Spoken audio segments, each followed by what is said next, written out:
This is an area that you can always get better at. Like none of us have arrived. None of us are like up here because this is the master. This guy knows it all. We were just like, here's what I've learned.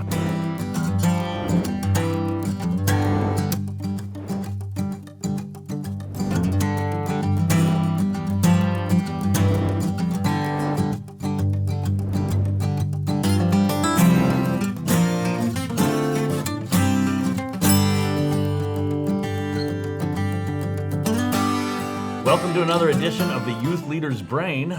We are talking about an interesting topic here that the problem with this topic is that I have kids old enough to watch this video. Now, how old are your kids? I've got 5, 7, and 9. Okay, so they might not see this video until they're older. My kids are all got four children, all married and away, and So they might write in the comments, that wasn't right, and I'm so a little nervous about this. How about you? 19, 21, and 23. Oh, yeah. One of them married. So.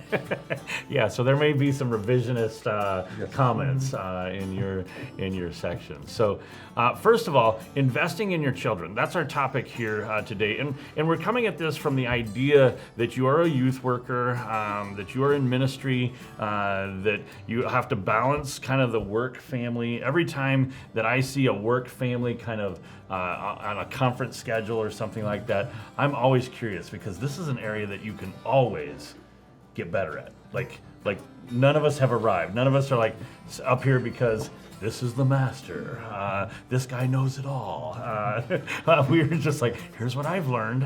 So tell me how you went about this topic, investing in your children. I mean, your list, what does it kind of look like? Yeah, well, so for me, I grew up in a home. My parents are missionaries, and so I grew up serving alongside of them and thinking through the things that I thought that they got right and the things that I'd like to maybe improve on. Yeah. And, I'm on this side of it still with kids still in the home for many years to come. And I've got a lot of mistakes that I'm still going to make, but I sure would love to get some of these things, right. And so I approached it just from that. And I forgot, name and the ministry that you work in. Let us know that as well. Yeah, so my name is Paul Craig, and I'm a home missionary here in America with a missions organization called In Faith. And so we serve local communities here in the high desert of California. And our ministry is not just youth group ministry, but it includes camps and vacation Bible schools and hosting sometimes summer missions teams.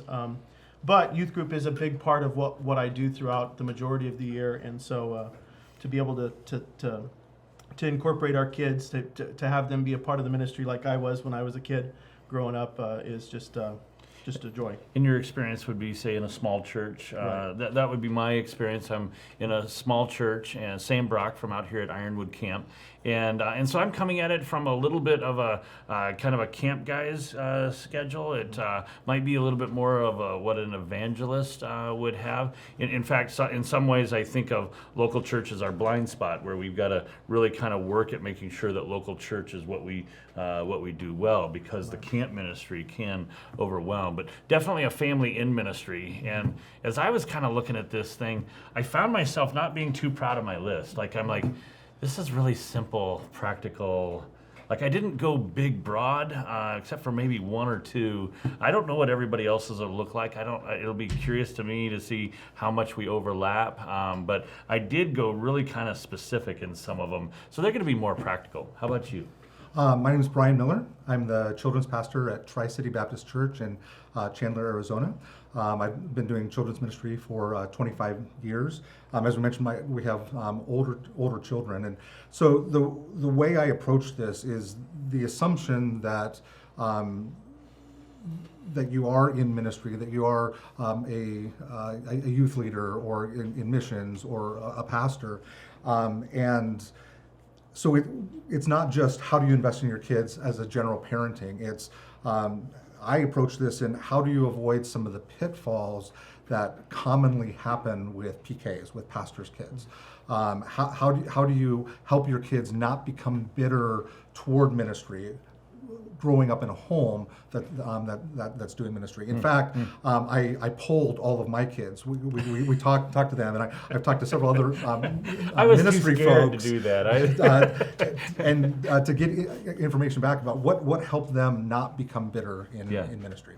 And my problem is Bodie's right behind the camera, so youngest, he can speak right up anytime he chooses, and he can edit out. He's like, no, he didn't do that. That's gone. So, okay, cool. So, were you a PK, MK? I was not. You were not, and you were, and then MK, yeah. and then I grew up here as a missionary kid as well, camp kid, all through. So, this will be a fun list. I think. To the audience here, you're just really looking for one or two things. Out of a video like this, if you can come away with a couple things that you would say, oh, we should try that. I think that's a successful video. And it wouldn't be surprising to me if a couple times you're like, oh, you guys don't know what you're talking about. Like, that would not work in my situation. And that's really unique because all of our situations are everybody's situation is very specific to theirs. Every kid's a little bit different. So this is not, boy, do this and you'll have great kids. Here's some ideas along the way. So here's a first one for me. I don't have them in any specific order here of greatest importance, but one that came to me that I'm going to help them with board.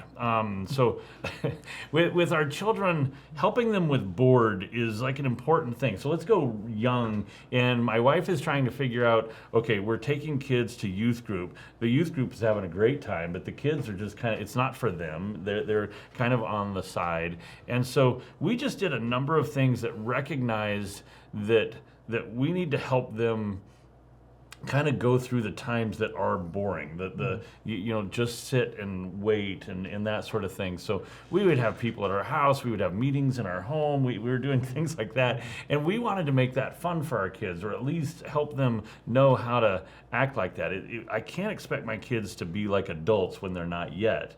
So I need to help them with that. And then another concept of helping them with board is that I think as kids get into their teens, that I'm just going to help them with all the hobbies or interests that they had. When I grew up, my dad and mom just kind of, oh, you're interested in that? Well, we ought to get you a book on that, and you ought to get that little rock collecting kit, and you ought to, and before I had all these hobbies and different things, and that was really helpful to me. It's funny how some of those things that I learned through that, my parents helped me with that. They did not let me just spend too much time in front of a screen. And I think that's the easiest thing today. I think it's one of the hardest things for parents is that bored is usually answered with just turning on a screen, and whether it's a video game or a movie or a show or something like that. I just think we have to be careful that that's not our babysitter. We need to help them with the moments that they're bored. So that's my first one. I don't know if you guys have any comments on that or not, but set to go. Yeah, one of the things that maybe doesn't make the top 5 lists, but is table time is so important. It's so easy to turn a screen on and even around the table just be distracted, and yet we find that such a valuable time for our family. With the limited amount of time that I have at different seasons throughout the year with the kids, is finding a good way to engage them, and technology is just so easy these days because it's so accessible. But it's kind of like when you're traveling. Our ride to church used to be 20 minutes. And and you just have to decide how you're going to use those 20 minutes. I mean, what is that going to look like? And I know my kid's bored in the back seat, but what am I going to? I can help them with that. So, Brian, what do you got? What's your first one? Well, my first one is actually in polling and talking to people. It's one that came up on every single person's list. Really? When asked the question, what helped you growing up in a ministry home to love ministry? And the one thing that everybody answered was involvement. That mom and dad got them involved in ministry as a part of their ministry. So some of the ways that we did this, when we had big events, it was just assumed the kids were coming along. The kids were helping, and sometimes that was difficult for them because they had to work hard. Sometimes it was fun because when we're setting up the big carnival and there's a bouncy house, they get early to bounce on it first, and so but but it was just assumed that they would come. Getting them involved in ministry. So Aaron had to go set up the projector and the sound system while I was in the pastor's meeting every Sunday morning. And so they just knew that being part of our family meant being involved in the ministry. And one of the things that did was, instead of the ministry taking Dad away from the family, it was something that we did together as a family. Yeah, yeah. From a young age, they came to camp with us. So Ironwood was their Disneyland.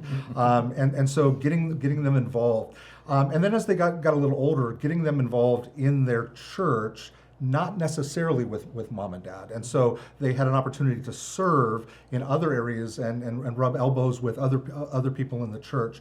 And so they had a real ownership in the church, an ownership in ministry. So it wasn't mom and dad's church, it was their church from a young age. So getting them involved in ministry was really important. You know, we got our kids involved. We did a fall event in our home. Almost most of their kids' growing up years, and it was the shindig. And so we did this big old shindig, and you know, for them it was a little bit of a, oh boy, this is a lot of work. And so I think sometimes in involvement, the kids don't necessarily like it. But as they grow up and look back, I think that there are some of those things that are some of the sweetest memories, the fun things that they have. We did realize that we had them so involved in the shindig, when all of them left, we couldn't do it anymore. like they were the backbone of that event, because they helped so much, and so. I think that's a cool thing. One of the things that we say is there are some things that you need to shield your kids from in ministry, but don't shield them from the ministry. Allow them to get involved in. Yeah, I think I've got something on that a little bit later that will deal with that whole, you know, what is too much involvement that they would have. So. Okay, what do you got? Yeah, well, mine is really that echo in our family. Helping was not helping was not an option. And you know, you talk about just looking back. You know, there's definitely stages with my kids being young. They love to be involved, and so right now it's easy. It's not always easy to find good jobs for them, but they love being involved or to keep them on task. Right. Yeah. But you know, for me, you know, junior high years, that was a stage that was tough to go along and serve with my family, but it wasn't an option. That was what we did as a family, and I love the fact that my kids are involved, are helping out, and really, my number two kind of goes along with it. Is you know, it's always easier to do that job myself. Look at him jumping a second one in right there. Well, it just goes along with it. Yeah. But, you know, it's always easier to do it myself. But if I can get them to the point where they understand what they're supposed to be accomplishing, why it's important, then I'm not quite there yet with the 5 and 7 year old. The 9-year-old's starting to pick those things up, but it gives them an opportunity to know why Dad's as busy as he is at times, and how they even can do that together with me. And another concept on that, like, it's easier for you to do it yourself, but it's also better when you do it. Like, like when they're first learning to do some things, they're not as good at it, but that's the only way that they get better at it, is if you let them do it. Right. Cindy and I, we used to always laugh when you go to the little science fair projects, you know, and you go through them and you're like, wow, Mom did a good job on that one. Way to go, Dad. Okay, now here's a 4th grade science fair, you know, and you can tell that that's 4th grade. Yeah. But I think those are some of the things that you get them started doing, like figure out where that's okay to have 4th grade quality there. And it's future investing, right? Yes. I mean, then they can get to the point where you can lighten your load off of the kids getting involved and because it doesn't take long. I mean, they just do it a few times, and especially if you start to understand what some of their talents are, you're like, man, they're better than I am at it, but not the first time. So our church and our church work days, we have all our kids come and be a part of that.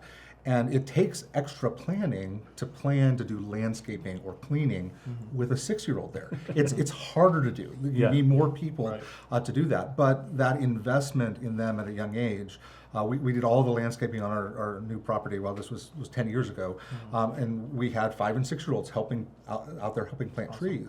And so now when they come back to church, that's my tree. Yeah. And it gets back to that concept. This isn't mom and dad's church. This is my church. I also think that when you have them helping you and you have them involved, you got to understand that this is a child, and so they're not going to have the stamina and the strength that you have, and so giving them the say, you know what, I want you to help me for a while, and then after you've helped me for a while, then I'm going to let you go play for a while, and then bring them back in and let them go back out.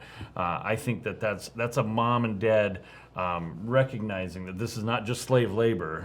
They are a child who I just want to let them help.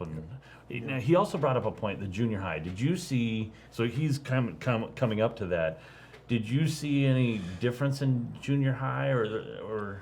Well, it wasn't that there was necessarily a difference in junior high, but the tasks that they were involved in. Okay, so now they're starting to be able to do things with puppets. Now they're starting to be able to do things in ministry that are taking on a higher level of responsibility, and that just grows as they grow older to the point where at points in all of my kids' lives, they were directors in children's ministries. They were running some of the programs, and so I found that I needed to go beyond just helping me clean up. You know what I mean? Like let's start pushing them into things that are a little bit more that kind of stretch them a little bit. They were now good at cleanup, so I might as well. Your tendency is just to leave them in that spot when in reality maybe they need to run the little booth that does something or whatever. Yeah, So. but responsibility and ownership, are just good things for them to be learning at any age, but a young age especially. Yeah. Okay, he's already got his second one in, so we got to play catch up right here. Here's my next one. Come home with a quarter tank of energy. And this one it's been kind of pounded on me just the last few, I think it's because I'm getting older.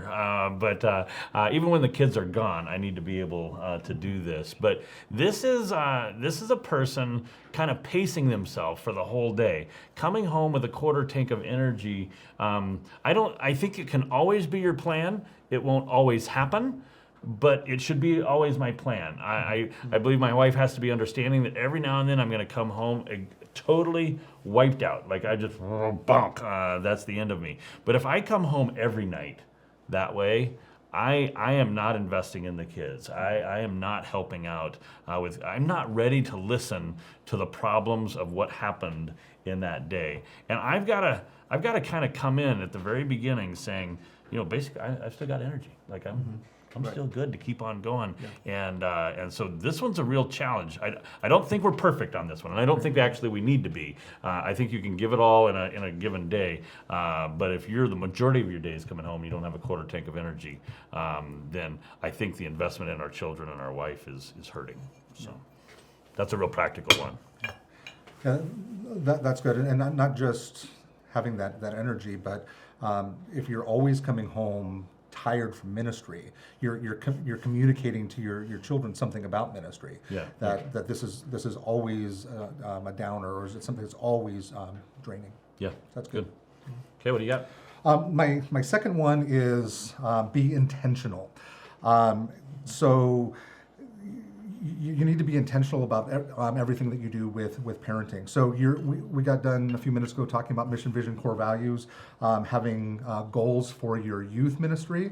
Well, you need to have goals and a plan for your children and for your family.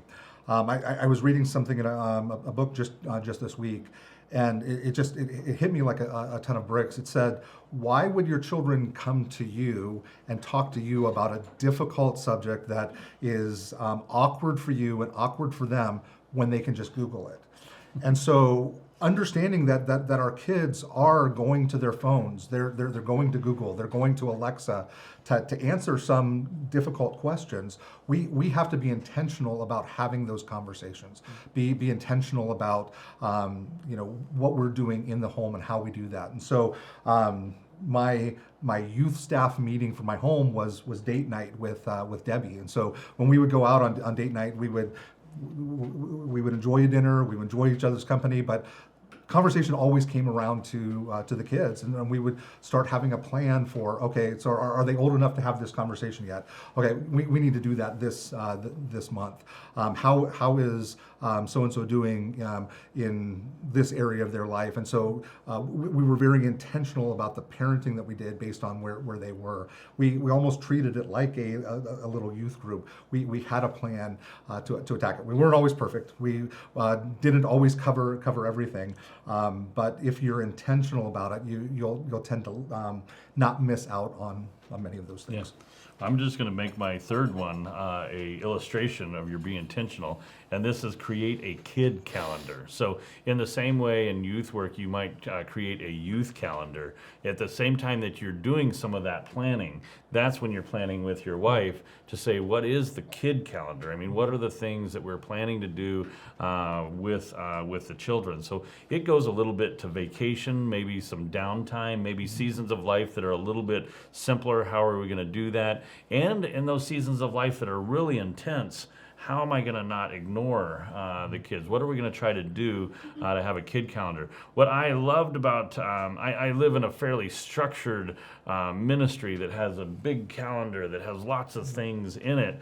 I wanted my kids to be a line item on that calendar that was no different than any of the other things that I had to do. So it was nice on occasion to say, no, I've got something on my calendar. I can't get to that. Now, the thing on my calendar was, play this game with the kids and, 3 hours of excitement in the backyard. And I didn't, it felt funny. Like boy, that would be more important. What he's wanting me to do would be more important. But no, if I recognize that I have a kid calendar, then what happens to me is that if I do crowd that out in the calendar, I feel like I now need to make it up. Like I might choose to do something that pushes off my kid calendar or the kid event, but now I'm behind. I need to make that item up. So I enjoyed a kid calendar. It was helpful. My wife really wanted the calendar. She wanted to know, because that was helpful for her to know, this is when we can expect to see Dad, and this is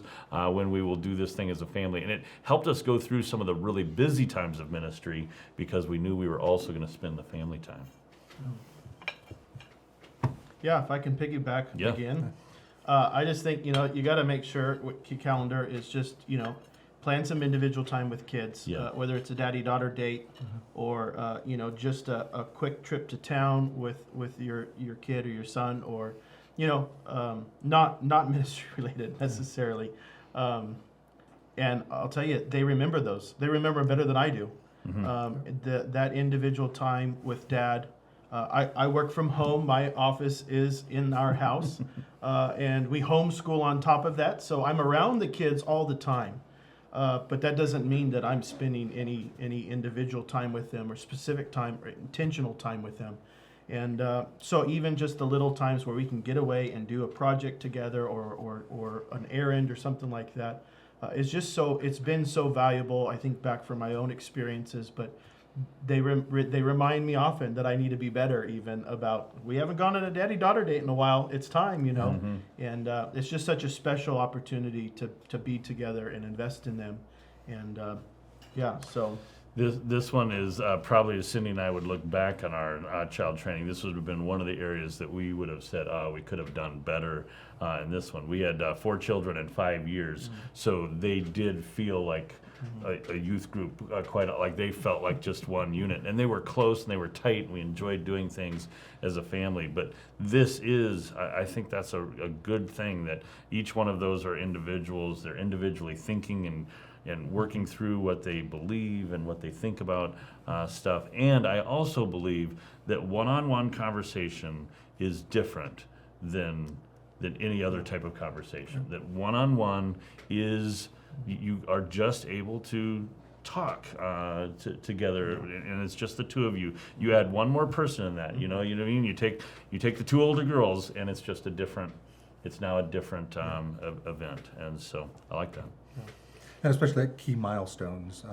One of the neatest things that we did with our kids was that's roughly 16-year-old time frame when we get to go out on a really fancy date with the girls and football game with Andrew, and have some of these conversations about what's coming up next, and as they are looking for that mate in life, and as they start preparing for college. That key milestone at 16 years of age was a really special one in our family. Okay, what's your third? My third one is conversations that you have with your kids. One of the questions that comes up a lot, especially in a pastor's home or in a ministry home, is why can't we do this? Okay, why all of our friends are doing these things? Why can't we? And so I put down, I'm calling this the leadership and love conversation. And so having conversations with your kids, and we would say that leaders are held to a little bit higher standard than everyone else. And if you want to choose to be a leader, you're accepting some of those higher standards. I would tell them, unfortunately, you didn't choose to be born into our family, but as a leadership family, we are going to be held to a higher standard. But that higher standard isn't just a frivolous whim that we just have to do things differently. There's a philosophy that undergirds that, and that's that we love others. And as we love others, we're willing to sacrifice some of our own comforts so that we can minister to others. I love the illustration that my wife used often is we went on a missions trip to Africa, and while we were in Africa, that we were around a different culture. And all week, we had the girls, anyways, had to wear ankle length skirts all week, and that was uncomfortable for some of our girls. But that was something that enabled us to do ministry there because of the culture, to sacrifice our personal comfort because we love them and we want to minister to them. So there are times that as a family that because we're ministering and because we love the people in our church, that we'll sacrifice things that are part of our personal comfort so that we get the opportunity to minister to others. And sometimes that was a hard conversation. Sometimes it was a hard thing for them to always understand. But having those conversations help them to see that this isn't just something that's mandated, put on them, that you're doing this just because you're a pastor, but that there is a heart and a reason and a philosophy underneath why we're doing what we're doing. Yeah. When were you having those conversations? What age? This was junior high school. Mm-hmm. That's a hard conversation to have, and it's not a. Our kids. We would have looked at it. We live in a bubble. Mm-hmm. Everybody has comment on the bubble that we're in, or the fishbowl was another thing. But really putting it in terms of why we would do that, I think that's very helpful. To people. I know that I think if we want to help our children, we can't complain about the ministry we're in. We can't complain about those differences. Like, yeah, it's what you got to do because we're in ministry, and ministry. Pastor said we had to do. Yeah. It's so hard, and if we're whining about those things, all our kids are going to do is look at our life and be like, I don't want that one. I don't want that life, and that's not what we want. So. Great. Man, I got a peek over at yours, and I know that we are going to go right on top of each other, so we're for sure going. My next one is invest in mom. Best thing I can do for the kids is invest in mom. Yours is... Yeah, my best teammate is my wife. So we're combining on this one. Important one right here. One of the things I would say in investing in mom is that I give her a little bit of a break from the kids at time, and that little bit of variety of life helps her do life better. What were some of your thoughts on that one? Yeah, well, just because we're homeschooling and she's primarily teaching them, she's incorporated into class time, daily devotional time, time in the Word, and I just think that when I'm even in sync with what she's teaching, about that, it gives me those opportunities to to approach it as well with the kids and give them a different perspective, or a same perspective from a different person. Yeah. So they're getting the attention from both of us, in the sense that they know that these are values that are important to both of us. But it's not just Dad. It's Yeah.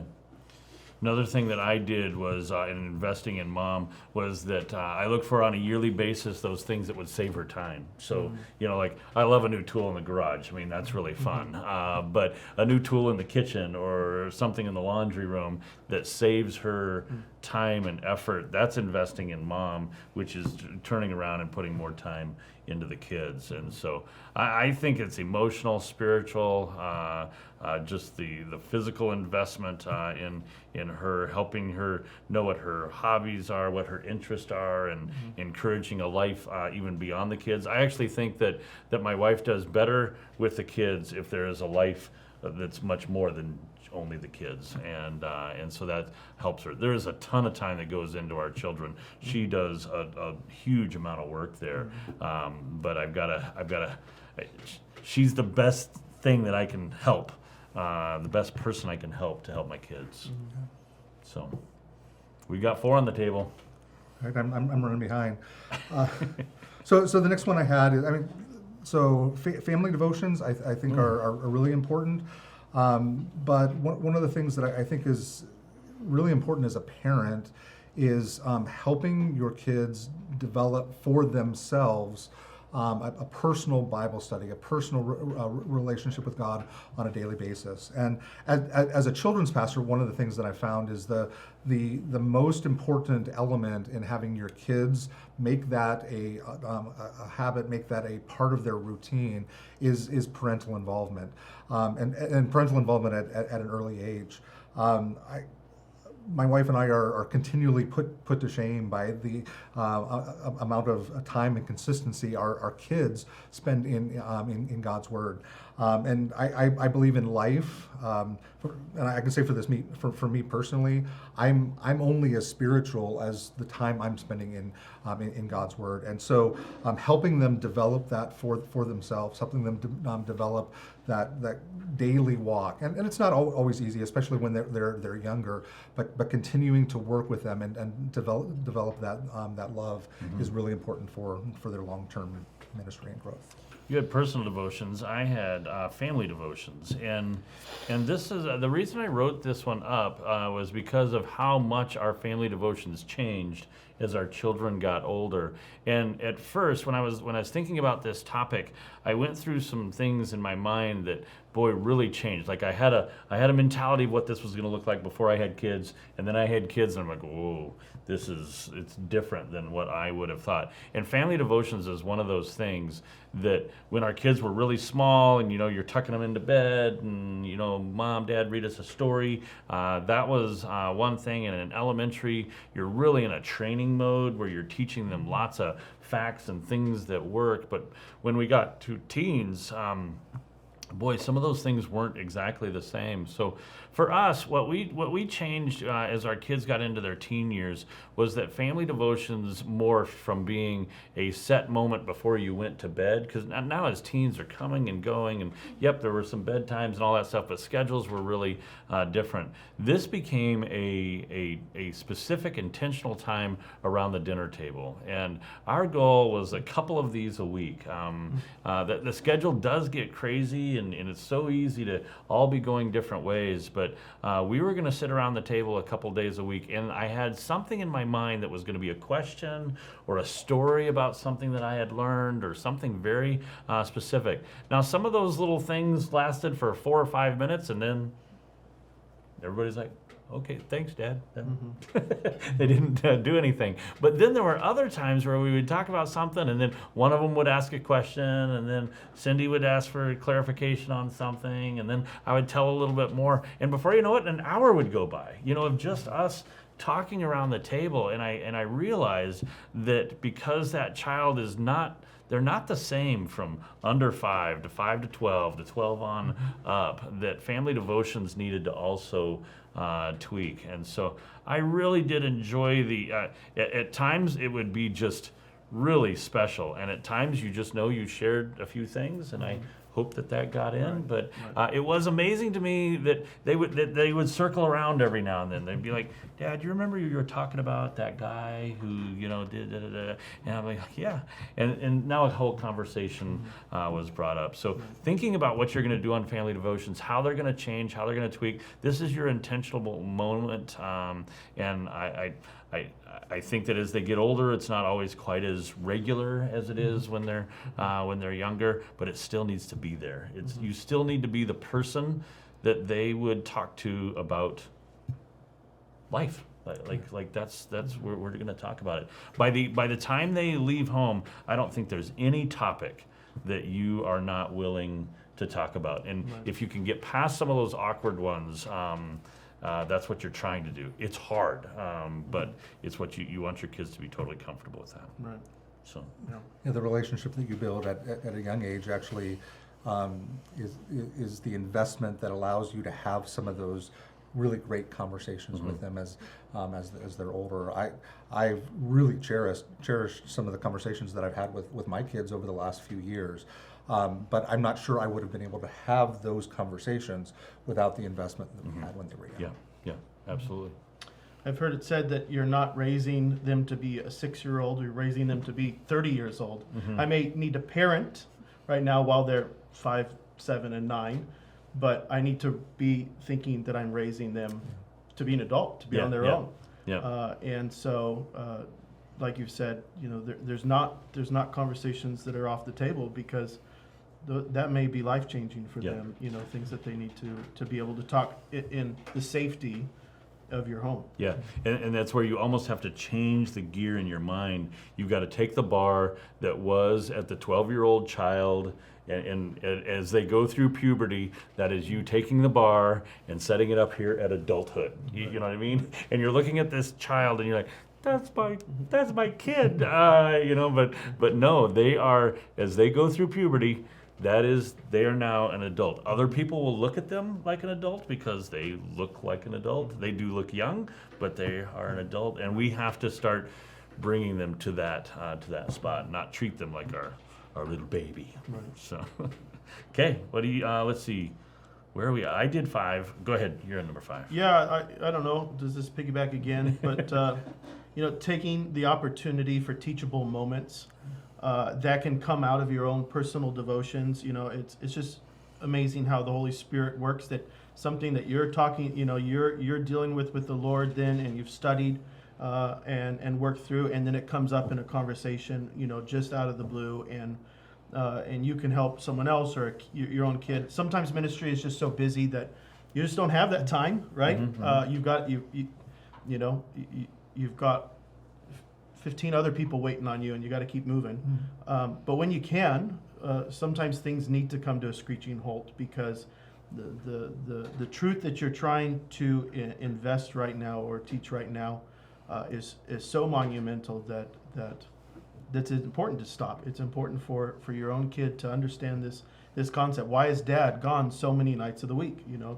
Those are important things for them to understand, and sometimes that requires just slowing down a little bit and explaining to them why those things are important. Yeah. Those teachable moments, they are a moment that is there, and the illustration is so vivid. Right. It's not that I can never go back and not teach that same topic. It's just my illustration is so good right now that to teach this truth with this illustration, that's rich. That's going to be memorable. That's what they're going to do. So it's not that you can't teach it. You can't go back to it. A teachable moment that's lost is still teachable. I just lost the moment. And that's why you slow down, is because your illustration is so strong. I found myself that as things happened in people's lives, especially when our kids were teens, and maybe somebody destroyed their life through the decisions they made, or maybe something really cool happened in their life because of decisions they made, it was really fun to kind of show our children, look at what's happened here. And that's because, and you start walking back, that life is a teachable moment that we are here. And things like weddings and funerals and kind of the things that your kids are just like, okay, do I have to go? This is your friend. This is not like, but they're really teachable moments. Like the drive back home can be really rich in their growth. I one time, I don't know if Bodie, do you remember the hitchhiker we picked up? Yeah, okay. So he doesn't remember it, but it was great for me. But we were in Las Vegas. He went to a junior high camp, and we were coming home. We'd been traveling from up in Wyoming, and as we were coming home, we were gassing up, and this person walked up, and they're like, "Can I have a ride back to California?" And I'm thinking, I've got Bodie with me, but it's father son. I'm gonna let this guy come, and so he says, the guy says. I told him yes, and so he waves over to somebody else, and there's this guy and this girl, and I'm like, oh no, they come into the van, and Bodie's kind of like, what is this?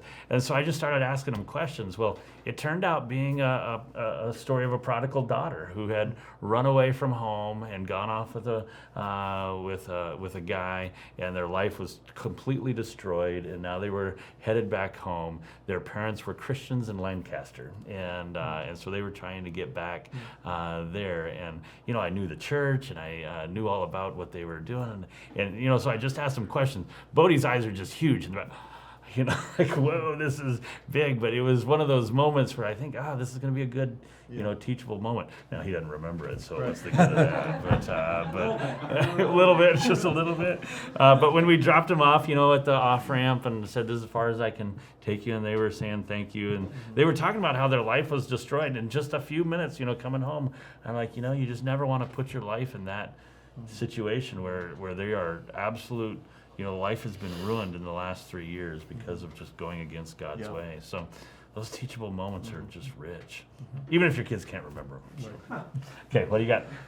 So my last one, it sounds almost redundant for something called investing in your kids, but I just gonna say, be a good parent. You got a nice big broad statement. This will cover everything else we missed. Yeah.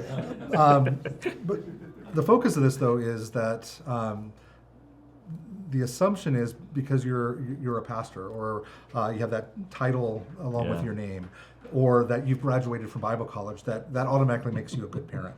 And it doesn't necessarily give you the skills and the tools for that, although it certainly helps.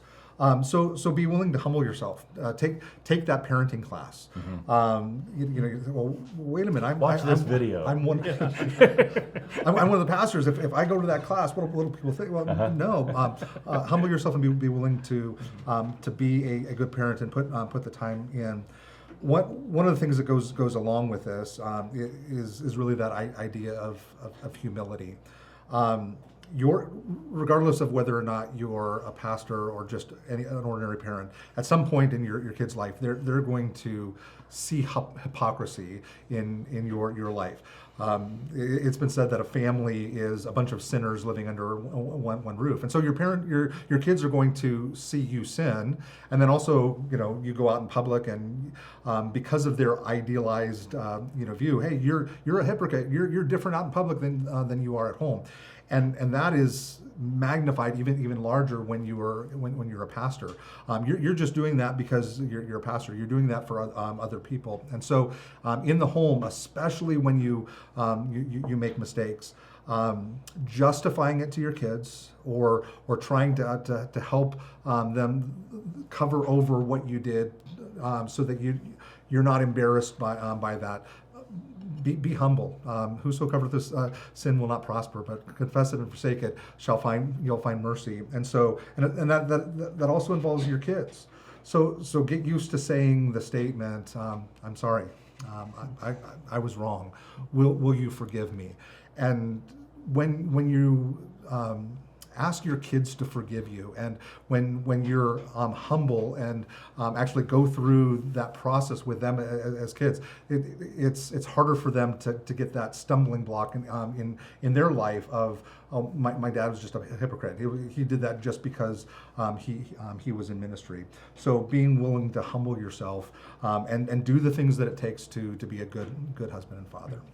I think where that also comes in is when your kids start getting involved in other other parts of the ministry where people have interaction with them, they are going to have an opinion about your kids, or they need to work on this that you just want to hear. So you want to come to that person and say, hey, I'm a parent that's still learning. What do you think my kid needs help doing? And just listen to that, whatever they say, like being willing to hear that. They're already a little intimidated of you because you're the pastor. You might be the important in the ministry, and they're going to be like, I don't want to say anything like that. But man, that kid is not doing this well, or whatever. I just want people to talk to me, so I've got to I'm trying to be a good parent, and help me out with that. Yeah. So, well, we've got time for a couple of honorable mentions, and then we'll see if the audience has anything that they want to share. I have one on your involvement idea. I think it's important in youth work especially that you recognize that your child is not a teen. So I think you want them to be involved, but it's not like they are a peer of the youth group. And so wait till they are a teenager to actually enjoy the youth group. And sure, there might be privileges that they get to go be in the bouncy thing before everyone else does. But if there's a youth group activity, they're not one of the youth until they are. And that's sometimes hard. And it's hard to explain to them because they're sitting on the front row of all these people having a great time, but they're too little. Right. And for us to put them in there like they're just one of the teens means that by the time they become one of the teens, now they're actually bored with this thing that should have been really something they were looking forward to. So I think that's a really important part of involvement to do that. You got an honorable mention or anything? Yeah, this kind of goes back to my wife being my best teammate, and just her encouraging the kids to pray for Dad. They may not be able to be involved with a lot of aspects of the ministry, but man, can they pray? Can they pray for me? And it's something that they can have ownership in. And they sometimes remember those prayer requests much better than even I do. So just having them pray for Dad has just always been even a huge encouragement for me. But I feel like it is that investment in your children's future as well. And just this is a part of what our family does. Yep. I've got an honorable mention here that deals with, I'm in a ministry where I end up traveling some, and I don't know how much this would apply to everybody, but we did sit down at the beginning of the year and talk about the travel limits. Like, this is as much as we would travel. And we recognize the 2-for-1s. Like, if I can travel with one of my children, then that's a great intentional. It doesn't count against my travel limit if I can do that with one of them. That takes a little bit of extra effort, sometimes some extra time, but those travel limits were, again, very helpful to Cindy, and also something that made me think about how much, because at the moment, boy, I always want to say yes, but if I know what my limits are before I go, then I'm all set. Did you have any honorable mention, anything to add? I did, but it's almost not an honorable mention. Now that I'm thinking about it, it probably should have been number one. Is that there is no silver bullet in parenting. So you can do everything quote unquote right, and your kids still have a say in the matter. And they have a choice. They do have a choice, and how your kids turn out is truly, if things go well, by the grace of God. And so spending time praying for them, and depending on the Holy Spirit in each of their conversations is paramount to everything that you do in parenting. I just had a conversation with one of my kids yesterday, and I had to have a hard conversation with them. And when they left, it was, Holy Spirit, please help them to get this. Please help them to understand. And within an hour, they came back and said, Dad, I'm sorry, you were right. And some of the things that they explained to me was far beyond even what I was talking about. The Holy Spirit was involved in helping them make that decision. So it's not just about the tips. It really is truly about continually depending on the Holy Spirit in those conversations, depending on the Holy Spirit after those conversations, and praying for them regularly. Yeah. the realization that they're not my child forever. They are my child, but they're an adult at a certain point, and now God is the one who does the work on them. I can still be a testimony. I had one last little one. That's Mom's 911. Mom's got to have some sort of way to be able to say that I've got a really important issue with the kids, because if we're a team with my wife, then she's got to know how to be able to get a hold of me, and I just need to let her know I'm ready to drop everything. I'm ready to leave a meeting. There's nothing that's more important. Now, you can't call 911 every night. Then that's not going to count. But she needed to know that there was a way. So it was usually something that says we have an issue, and there would be a kid's name after that, and that was code for me to know. In the next 5 or 10 minutes, I needed to try to make my way home. She didn't use it very often, but it was something she always knew was available. So Mom's 911 is just something that you kind of decide how you're going to do that, because I believe that God gave us mom and dad to be able to work with our children, and the different skills and abilities and really some of the patience that's necessary needs both mom and dad to help each other to work with our children. They are amazing at getting the best of us, doing things that when we're the most tired, and it can be really but we can together, mom and dad, we've got this responsibility of our children. Any other closing thoughts? You guys set to go on that? This is a topic that's just all over the place. We've got a list here that's kind of very big and broad, but also very specific. So I hope that you, as a mom or dad watching this, would take one of them and just share it with your spouse and say, "Hey, we ought to think about this one. I think this might be helpful for us." So we're going to turn it around to our audience and see if there's any comment or addition from them. But thanks for watching.